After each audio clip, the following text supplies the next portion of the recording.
चलिए आपको ले चलते हैं न्यूयॉर्क शहर के एक 7 मंजिला घर में। जरा सोचिए, इस घर के दरवाजे पर दर्जनों नकली आंखें आपको घूर रही हैं।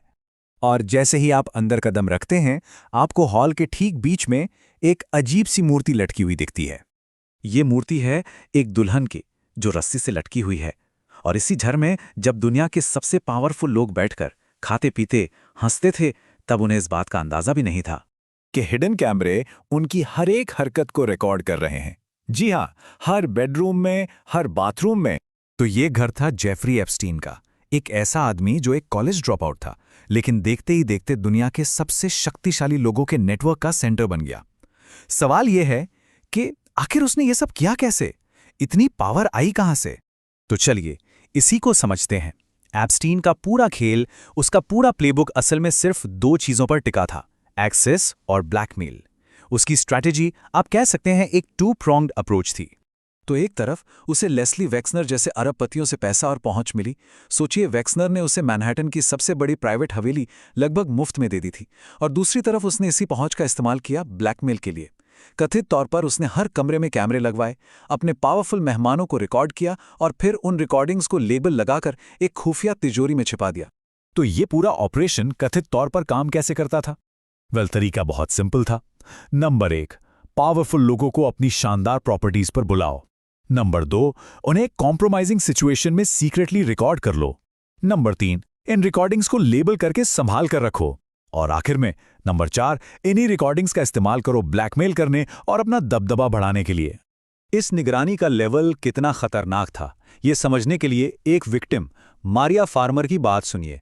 उसने बताया कि कैसे एक मीडिया रूम में मॉनिटर्स की पूरी दीवार पर लाइव फीड चलती रहती थी। स्क्रीन पर बस यही दिखता था, toilet, toilet, bed, bed, toilet, bed. ये इतना खौफनाक था कि उसने कहा, मैं तो यहां कभी बाथरूम इस्तेमाल करने वाली नहीं हूं। और इसी ब्लैकमेल नेटवर्क के राज अब धीरे धीरे सामने आ रहे हैं, हाल ही में जो एप्स्टीन फाइल्स रिलीज हुई हैं उनके जरिए। और इन डॉक्यूमेंट्स ने तो पूरी दुनिया में जैसे भूचाल ला दिया है, क्योंकि इसमें कुछ बहुत ही बड़े नाम सामने आए हैं। तो सवाल यह है कि इन फाइलों में आखिर नाम हैं किसके? लिस्ट देखेंगे तो शायद यकीन नहीं होगा। प्रेसिडेंट्स और प्राइम मिनिस्टर्स, रॉयल फैमिली के लोग, टेक टाइटन्स, बड़े बड़े अरबपति, बेस्ट सेलिंग ऑथर्स और यहां तक कि दुनिया के सबसे जाने माने इंटेलेक्चुअल्स भी। मतलब ये नेटवर्क हर फील्ड के टॉप लेवल तक फैला हुआ था। इस मामले का असली असर समझने के लिए चलिए प्रिंस एंड्रू का केस देखते हैं। वर्जीनिया गुफ्रे ने आरोप लगाया कि जब वो सिर्फ 17 साल की थीं, उन्हें 3 बार प्रिंस एंड्रू के पास भेजा गया। फिर वो एक फोटो सामने आई जिसमें एंड्रू का हाथ वर्जीनिया की कमर पर था। फरवरी 2022 में एंड्रू ने लगभग 12 मिलियन पाउंड देकर यह केस सेटल तो कर लिया। लेकिन कहानी यहां खत्म नहीं होती। हमारे सोर्स मटेरियल में कुछ हैरान करने वाली भविष्यवाणियां भी हैं कि अप्रैल 2025 में वर्जीनिया आत्महत्या कर लेंगी और अक्टूबर 2025 में किंग चार्ल्स एंड्रू से उनके सारे रॉयल टाइटल छीन लेंगी। लेकिन यह नेटवर्क सिर्फ राजघरानों तक ही नहीं, बल्कि इसका जाल सिलिकॉन वैली तक फैला हुआ था। टेक की दुनिया के भी कुछ सबसे बड़े नाम इन फाइलों में उछले हैं। गूगल के को-फाउंडर सर्गेई ब्रिन को एप्स्टीन के प्राइवेट आइलैंड पर देखा गया था, और टेस्ला के मालिक इलॉन मस्क, जो दूसरों पर उंगलियां उठाते रहते हैं, उनके खुद के एप्स्टीन के साथ पार्टियों को लेकर ईमेल्स मिले हैं। अब इस नेटवर्क की ग्लोबल पहुंच को समझने के लिए चलिए इंडिया की तरफ देखते हैं, क्योंकि हाल ही में जो फाइल सामने आई हैं वो बताती हैं कि एप्स्टीन के तार भारत के भी कुछ बहुत पावरफुल लोगों से जुड़े थे। इन फाइलों से अनिल अंबानी और एप्स्टीन के बीच की बातचीत सामने आई है। मार्च 2017 में अंबानी ने इंडिया यूएस रिलेशन को लेकर व्हाइट हाउस से डील करने के लिए एप्स्टीन से गाइडेंस मांगा था। कुछ ही हफ्तों बाद उन्होंने कहा कि लीडरशिप चाहती है कि वो जल्द से जल्द जैरेड कुशनर और स्टीव बैनन से मिले। और सबसे चौंकाने वाली बात, 23 मई 2019 यानी जिस दिन भारत के इलेक्शन रिजल्ट्स आए, उस दिन अंबानी एप्स्टीन के घर गए थे, जिसके ठीक बाद एप्स्टीन ने स्टीव बैनन को एक बहुत ही दिलचस्प मोदी मीटिंग के बारे में मैसेज किया। एक और बड़ा भारतीय नाम जो सामने आया वो है हरदीप सिंह पुरी का, जो अब भारत सरकार में मंत्री हैं। फाइलों से पता चलता है कि 2015 और 2017 के बीच एप्स्टीन के घर पर उनकी कई मीटिंग्स हुई थीं।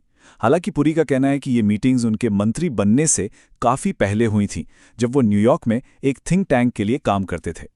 लेकिन शायद सबसे कंट्रोवर्शियल दावा प्रधानमंत्री नरेंद्र मोदी को लेकर है। 2017 के एक ईमेल में जेफरी एप्स्टीन ने दावा किया था कि भारतीय प्रधानमंत्री मोदी ने सलाह ली और अमेरिकी राष्ट्रपति के फायदे के लिए इजरायल में नाचे और गाए, और ये काम कर गया। ये दावा प्रधानमंत्री मोदी की 2017 की इजरायल विजिट के बारे में था। हालांकि भारत सरकार ने इस दावे को फौरन और बहुत ही सख्ती से खारिज कर दिया। विदेश मंत्रालय के स्पोक्सपर्सन ने इसे एक सजायाफ्ता अपराधी की घटिया बकवास कहा, जिसे पूरी तरह से नजरअंदाज किया जाना चाहिए। तो इतने सारे खुलासों के बाद भी ये पूरा मामला अभी भी रहस्यों और अनसुलझे सवालों से भरा पड़ा है। सच तो ये है कि फाइल्स के सामने आने से जवाब मिलने की बजाय सवाल और ज्यादा बढ़ गए हैं।